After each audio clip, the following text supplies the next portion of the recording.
Hello guys, welcome back to the channel. And this today's video I'm gonna show you how to turn off read receipt on Instagram.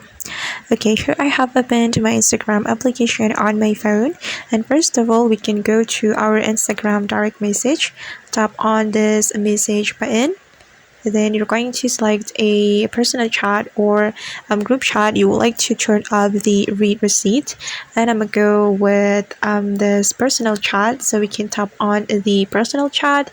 Then we can click on the account's name right here. Then you're going to tap on privacy and safety, and here you can turn off the read receipt. You just need to click on the circle button. Okay, and now the read receipt has been turned off. Then if you want to turn off the read receipt on your group chat, you can simply do the same step. So I'm going to go back first. We can tap on the group chat to open the group chat. Then click on the group chat's name right here.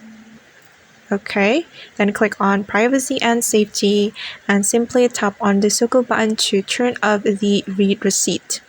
Alright guys, and that's how we can turn off a read receipt on Instagram. I hope this tutorial will be useful for you.